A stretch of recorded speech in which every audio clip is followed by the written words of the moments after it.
Judges, chapter 1. After the death of Joshua, the Israelites asked the Lord, "Who will be the first to go up and fight for us against the Canaanites?" The Lord answered, Judah is to go. I have given the land into their hands. Then the men of Judah said to the Simeonites, their brothers, "Come up with us into the territory allotted to us to fight against the Canaanites. We in turn will go with you into yours." So the Simeonites went with them. When Judah attacked, the Lord gave the Canaanites and Perizzites into their hands, and they struck down 10,000 men at Bezek. It was there that they found Adoni-Bezek, and fought against him, putting to rout the Canaanites and Perizzites. Adoni-Bezek fled, but they chased him and caught him, and cut off his thumbs and big toes. Then Adoni-Bezek said, 70 kings with their thumbs and big toes cut off have picked up scraps under my table. Now God has paid me back for what I did to them. They brought him to Jerusalem, and he died there. The men of Judah attacked Jerusalem also and took it. They put the city to the sword and set it on fire. After that, the men of Judah went down to fight against the Canaanites living in the hill country, the Negev, and the western foothills. They advanced against the Canaanites living in Hebron, formerly called Kiriath Arba, and defeated Sheshai, Ahiman, and Talmai. From there, they advanced against the people living in Debir, formerly called Kiriath Sepher. And Caleb said, I will give my daughter Achsah in marriage to the man who attacks and captures Kiriath Sepher. Othniel, son of Kenaz, Caleb's younger brother, took it. So Caleb gave his daughter Achsah to him in marriage. One day, when she came to Othniel, she urged him to ask her father for a field. When she got off her donkey, Caleb asked her, What can I do for you? She replied, Do me a special favor. Since you have given me land in the Negev, give me also springs of water. Then Caleb gave her the upper and lower springs. The descendants of Moses' father-in-law, the Kenite, went up from the city of palms with the men of Judah to live among the people of the desert of Judah in the Negev near Arad. Then the men of Judah went with the Simeonites, their brothers, and attacked the Canaanites living in Zephath, and they totally destroyed the city. Therefore it was called Hormah. The men of Judah also took Gaza, Ashkelon, and Ekron, each city with its territory. The Lord was with the men of Judah. They took possession of the hill country, but they were unable to drive the people from the plains, because they had iron chariots. As Moses had promised, Hebron was given to Caleb, who drove from it the 3 sons of Anak. The Benjamites, however, failed to dislodge the Jebusites, who were living in Jerusalem. To this day the Jebusites live there with the Benjamites. Now the house of Joseph attacked Bethel, and the Lord was with them. When they sent men to spy out Bethel, formerly called Luz, the spies saw a man coming out of the city, and they said to him, Show us how to get into the city, and we will see that you are treated well. So he showed them, and they put the city to the sword, but spared the man and his whole family. He then went to the land of the Hittites, where he built a city, and called it Luz, which is its name to this day. But Manasseh did not drive out the people of Bethshan, or Taanach, or Dor, or Ibleam, or Megiddo, and their surrounding settlements. For the Canaanites were determined to live in that land. When Israel became strong, they pressed the Canaanites into forced labor, but never drove them out completely. Nor did Ephraim drive out the Canaanites living in Gezer, but the Canaanites continued to live there among them. Neither did Zebulun drive out the Canaanites living in Kitron or Nahalal, who remained among them. But they did subject them to forced labor. Nor did Asher drive out those living in Akko, or Sidon, or Alab, or Aksib, or Helba, or Aphek, or Rehob. And because of this, the people of Asher lived among the Canaanite inhabitants of the land. Neither did Naphtali drive out those living in Beth-Shemesh or Beth-Anath. But the Naphtalites too lived among the Canaanite inhabitants of the land, and those living in Beth-Shemesh and Beth-Anath became forced laborers for them. The Amorites confined the Danites to the hill country, not allowing them to come down into the plain. And the Amorites were determined also to hold out in Mount Heriz, Ajalon, and Shaalbim. But when the power of the house of Joseph increased, they too were pressed into forced labor. The boundary of the Amorites was from Scorpion Pass to Selah and beyond.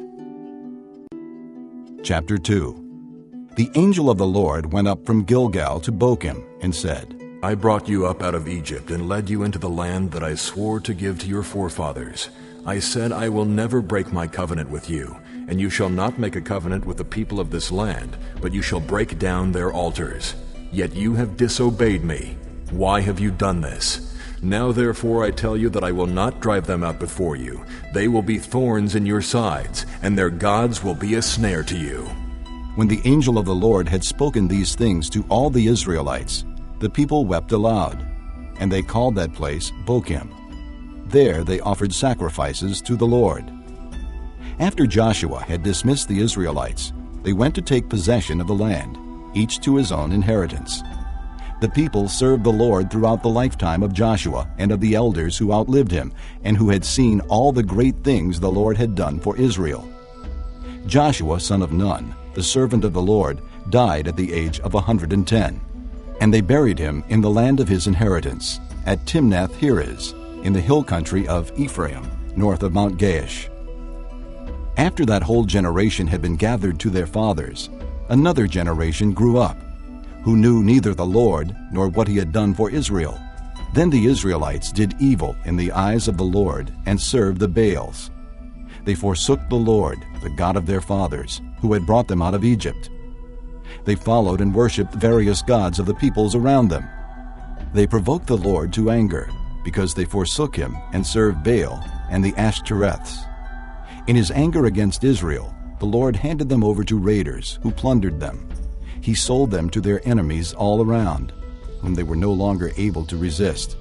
Whenever Israel went out to fight, the hand of the Lord was against them to defeat them, just as he had sworn to them.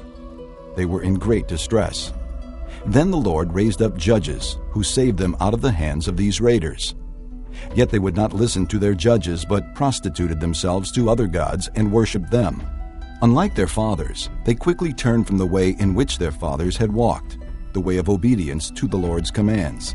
Whenever the Lord raised up a judge for them, he was with the judge and saved them out of the hands of their enemies, as long as the judge lived. For the Lord had compassion on them as they groaned under those who oppressed and afflicted them. But when the judge died, the people returned to ways even more corrupt than those of their fathers, following other gods and serving and worshiping them. They refused to give up their evil practices and stubborn ways. Therefore, the Lord was very angry with Israel and said, Because this nation has violated the covenant that I laid down for their forefathers, and has not listened to me, I will no longer drive out before them any of the nations Joshua left when he died. I will use them to test Israel, and see whether they will keep the way of the Lord, and walk in it as their forefathers did. The Lord had allowed those nations to remain. He did not drive them out at once by giving them into the hands of Joshua. Chapter 3.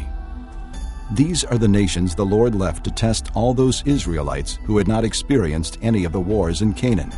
He did this only to teach warfare to the descendants of the Israelites who had not had previous battle experience. The 5 rulers of the Philistines, all the Canaanites, the Sidonians, and the Hivites living in the Lebanon mountains from Mount Baal Hermon to Lebo-Hamath. They were left to test the Israelites to see whether they would obey the Lord's commands, which he had given their forefathers through Moses. The Israelites lived among the Canaanites, Hittites, Amorites, Perizzites, Hivites, and Jebusites. They took their daughters in marriage and gave their own daughters to their sons and served their gods. The Israelites did evil in the eyes of the Lord. They forgot the Lord their God and served the Baals and the Asherahs. The anger of the Lord burned against Israel, so that he sold them into the hands of Cushan-Rishathaim, king of Aram-Naharaim, to whom the Israelites were subject for 8 years. But when they cried out to the Lord, he raised up for them a deliverer, Othniel, son of Kenaz, Caleb's younger brother, who saved them. The Spirit of the Lord came upon him, so that he became Israel's judge and went to war. The Lord gave Cushan-Rishathaim, king of Aram, into the hands of Othniel, who overpowered him. So the land had peace for 40 years, until Othniel, son of Kenaz, died. Once again, the Israelites did evil in the eyes of the Lord.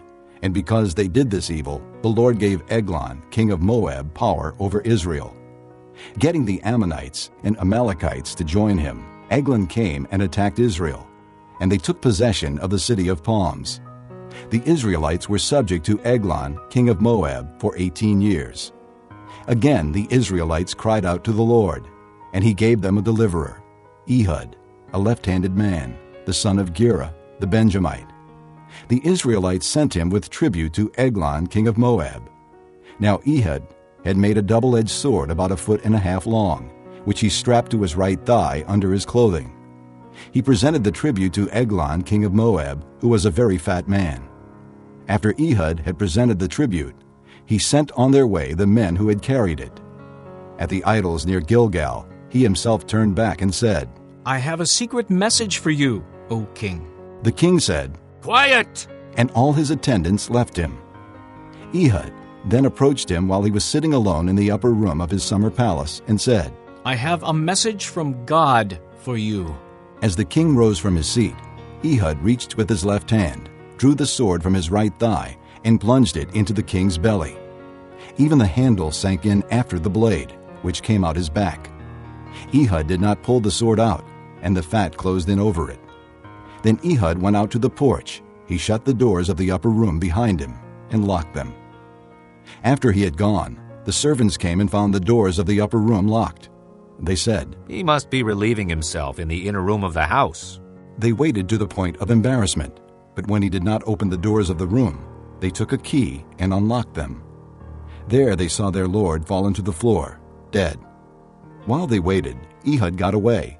He passed by the idols and escaped to Seirah. When he arrived there, he blew a trumpet in the hill country of Ephraim, and the Israelites went down with him from the hills, with him leading them. Follow me, he ordered. For the Lord has given Moab, your enemy, into your hands. So they followed him down, and taking possession of the fords of the Jordan that led to Moab, they allowed no one to cross over. At that time they struck down about 10,000 Moabites, all vigorous and strong. Not a man escaped. That day Moab was made subject to Israel, and the land had peace for 80 years. After Ehud came Shamgar, son of Anath, who struck down 600 Philistines with an ox goad. He too saved Israel. Chapter 4. After Ehud died, the Israelites once again did evil in the eyes of the Lord. So the Lord sold them into the hands of Jabin, a king of Canaan, who reigned in Hazor. The commander of his army was Sisera, who lived in Harosheth Hagoyim. Because he had 900 iron chariots and had cruelly oppressed the Israelites for 20 years, they cried to the Lord for help.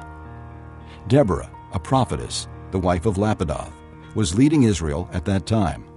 She held court under the palm of Deborah between Ramah and Bethel in the hill country of Ephraim, and the Israelites came to her to have their disputes decided. She sent for Barak, son of Abinoam from Kedesh in Naphtali, and said to him, The Lord, the God of Israel, commands you, Go, take with you 10,000 men of Naphtali and Zebulun, and lead the way to Mount Tabor. I will lure Sisera, the commander of Jabin's army with his chariots and his troops, to the Kishon River, and give him into your hands. Barak said to her, If you go with me, I will go. But if you don't go with me, I won't go. Very well, Deborah said, I will go with you. But because of the way you are going about this, the honor will not be yours, for the Lord will hand Sisera over to a woman. So Deborah went with Barak to Kedesh, where he summoned Zebulun and Naphtali. 10,000 men followed him, and Deborah also went with him. Now Heber the Kenite had left the other Kenites, the descendants of Hobab, Moses' brother-in-law, and pitched his tent by the great tree in Zaananim near Kedesh. When they told Sisera that Barak, son of Abinoam, had gone up to Mount Tabor, Sisera gathered together his 900 iron chariots and all the men with him, from Harosheth Hagoyim to the Kishon River. Then Deborah said to Barak, Go! This is the day the Lord has given Sisera into your hands.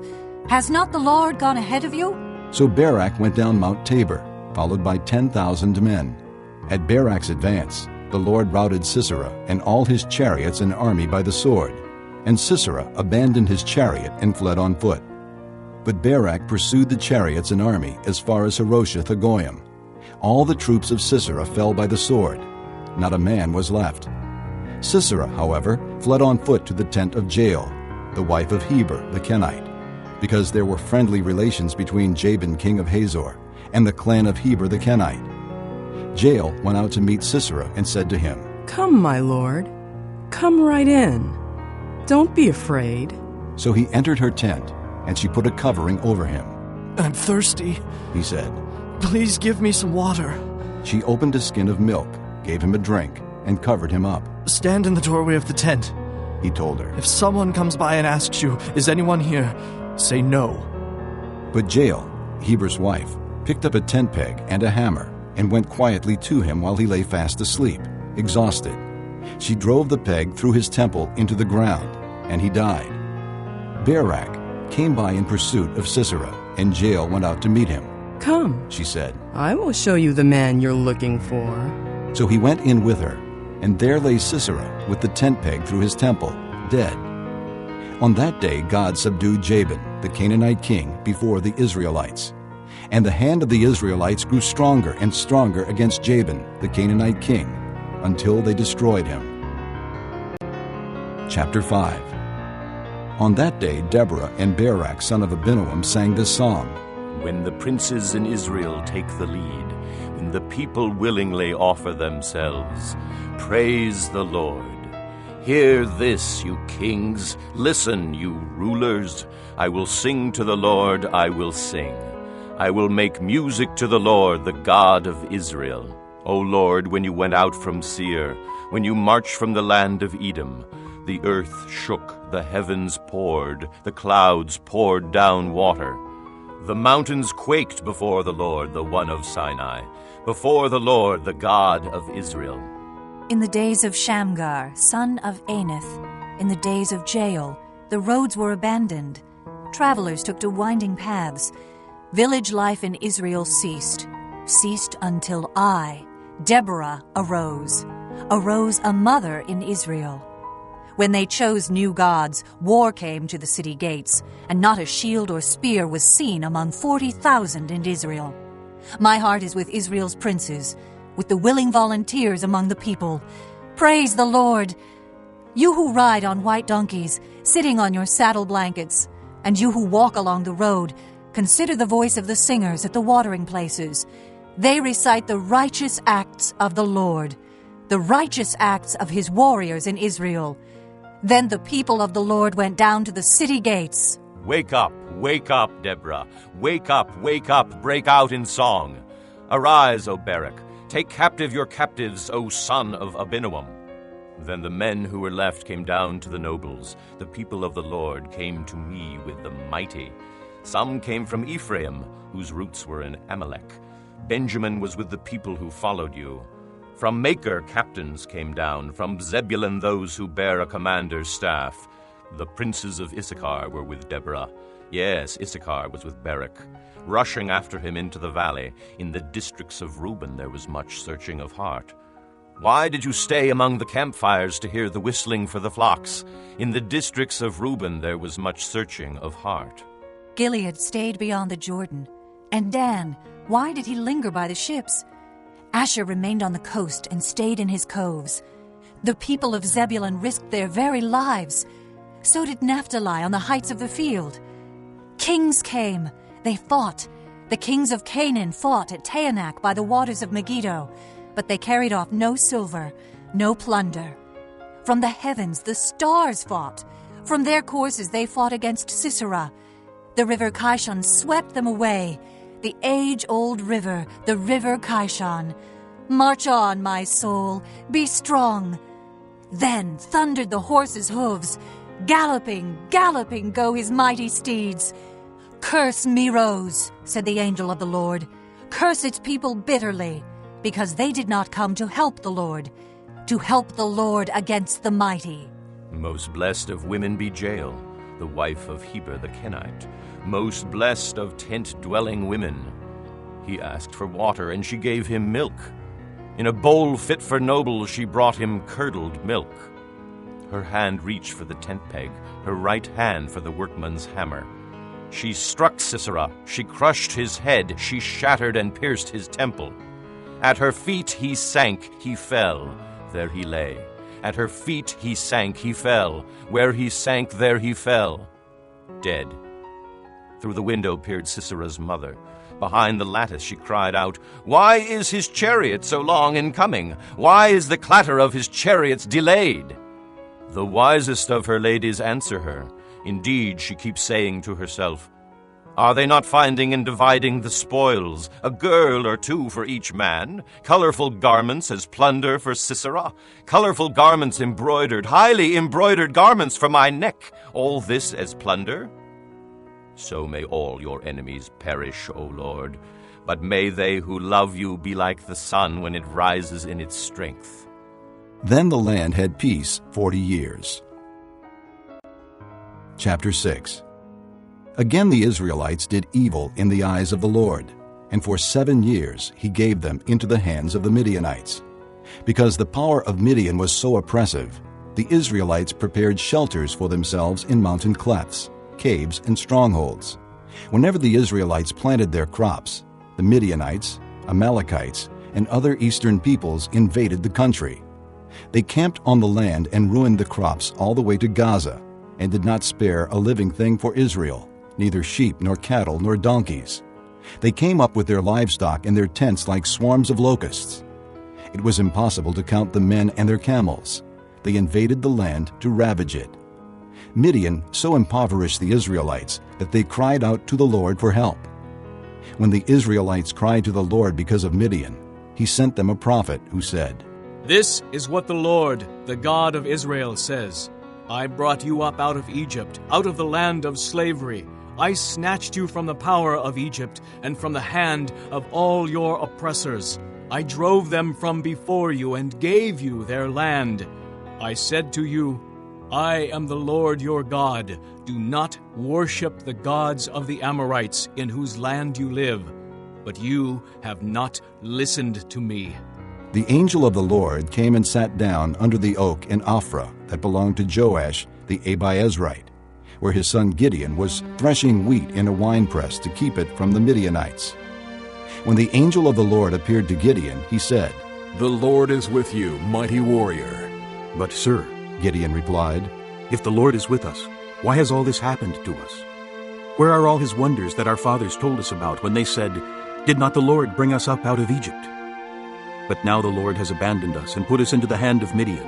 The Lord turned to him and said, "Go in the strength you have, and save Israel out of Midian's hand. Am I not sending you?" "But Lord," Gideon asked, "how can I save Israel? My clan is the weakest in Manasseh, and I am the least in my family." The Lord answered, "I will be with you, and you will strike down all the Midianites together." Gideon replied, "If now I have found favor in your eyes, give me a sign that it is really you talking to me. Please do not go away until I come back and bring my offering and set it before you." And the Lord said, "I will wait until you return."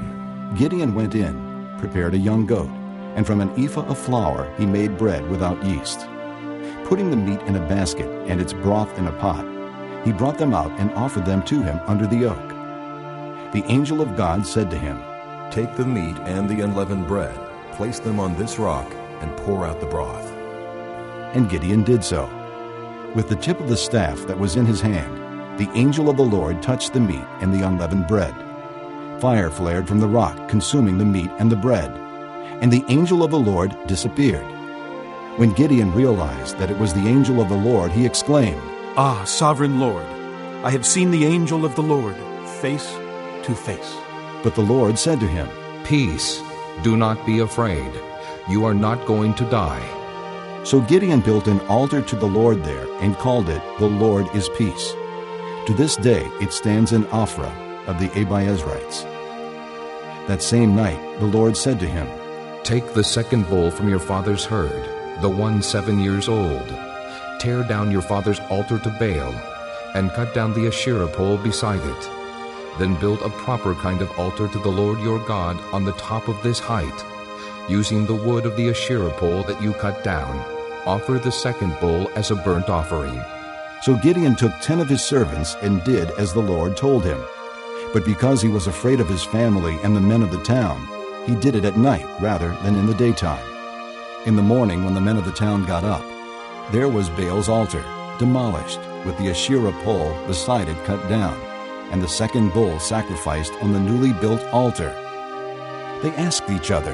Who did this? When they carefully investigated, they were told, Gideon, son of Joash, did it. The men of the town demanded of Joash, Bring out your son. He must die, because he has broken down Baal's altar and cut down the Asherah pole beside it. But Joash replied to the hostile crowd around him, Are you going to plead Baal's cause? Are you trying to save him? Whoever fights for him shall be put to death by morning. If Baal really is a god, he can defend himself when someone breaks down his altar.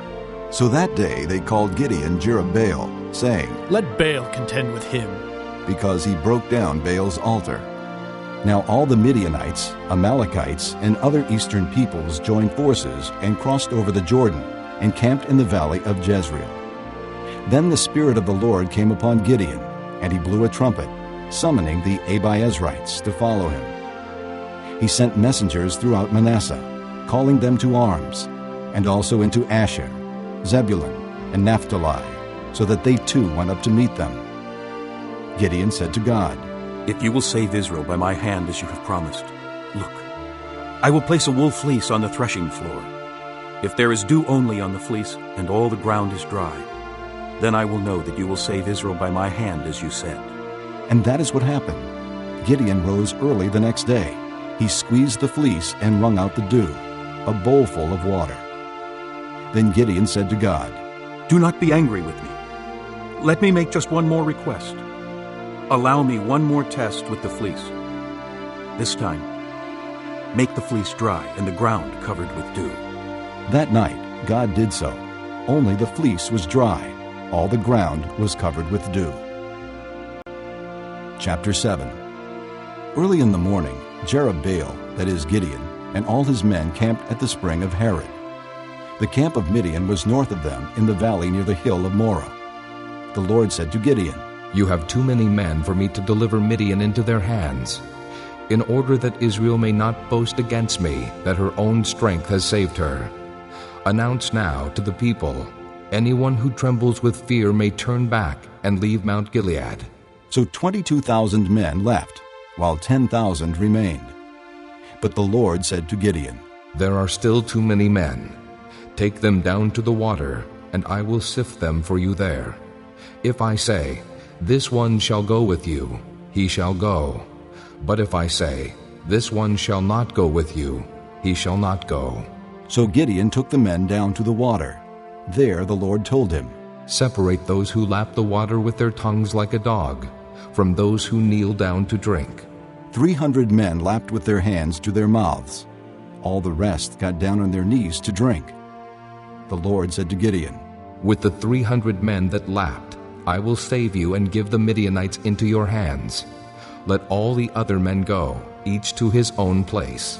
So Gideon sent the rest of the Israelites to their tents, but kept the 300, who took over the provisions and trumpets of the others. Now the camp of Midian lay below him in the valley. During that night the Lord said to Gideon, Get up, go down against the camp, because I am going to give it into your hands.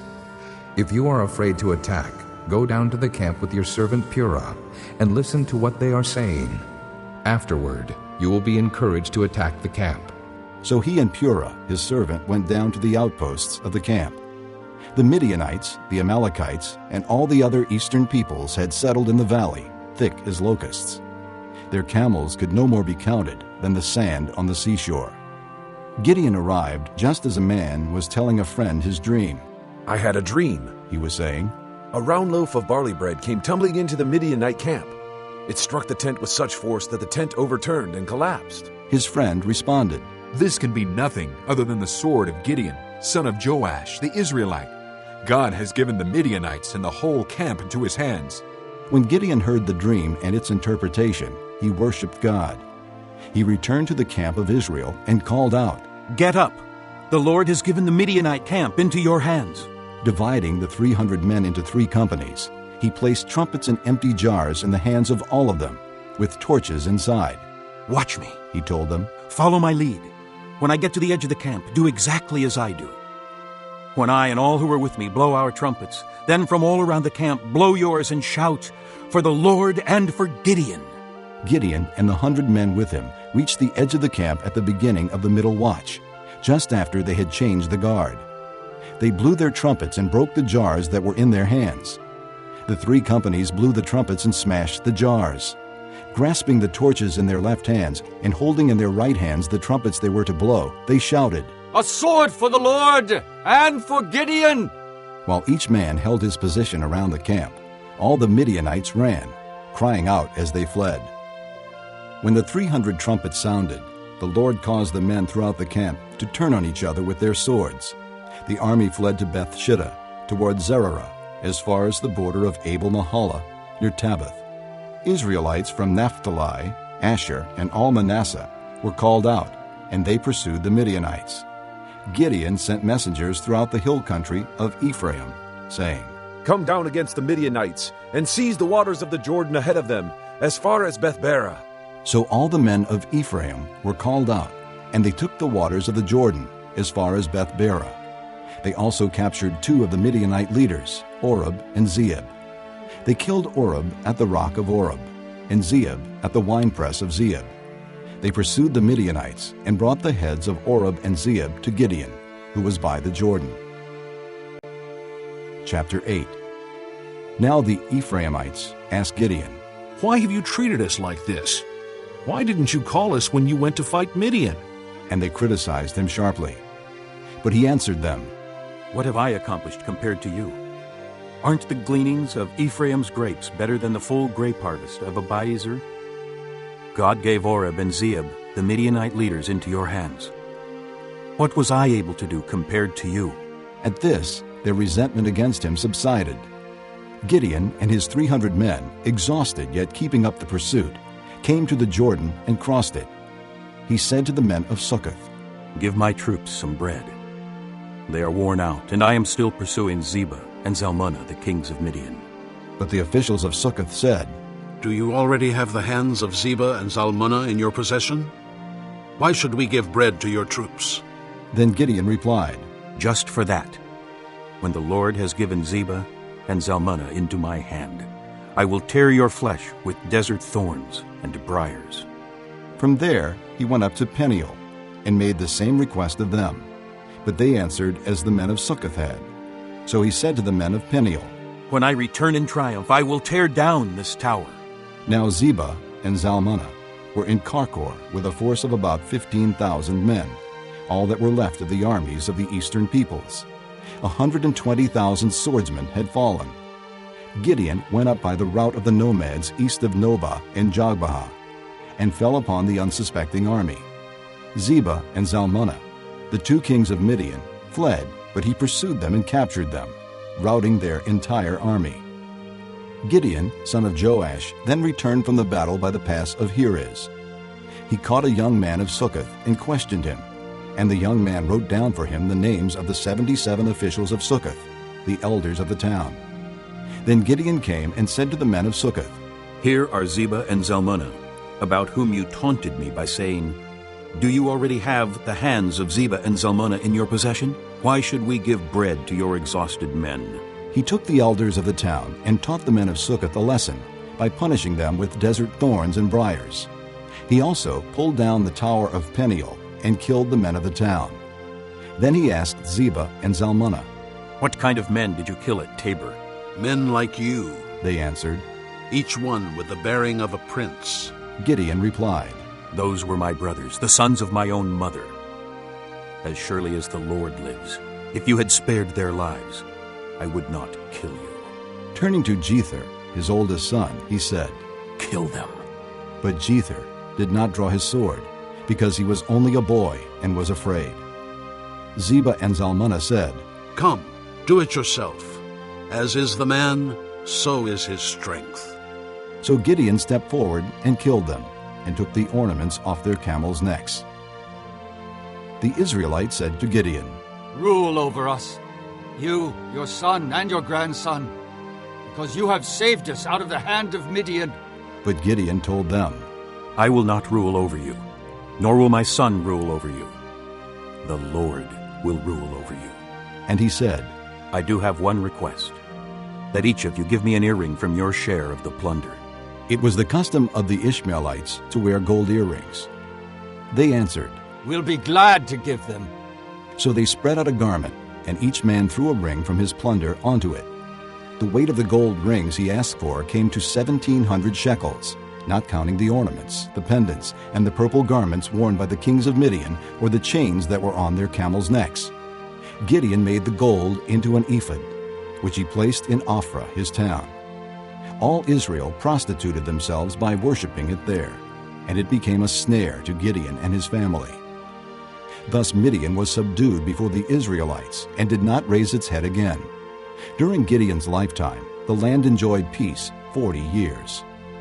Jerubbaal, son of Joash, went back home to live. He had 70 sons of his own, for he had many wives. His concubine, who lived in Shechem, also bore him a son, whom he named Abimelech. Gideon, son of Joash, died at a good old age, and was buried in the tomb of his father Joash in Ophrah of the Abiezrites. No sooner had Gideon died than the Israelites again prostituted themselves to the Baals. They set up Baal-berith as their god, and did not remember the Lord their God, who had rescued them from the hands of all their enemies on every side. They also failed to show kindness to the family of Jerubbaal, that is Gideon, for all the good things he had done for them.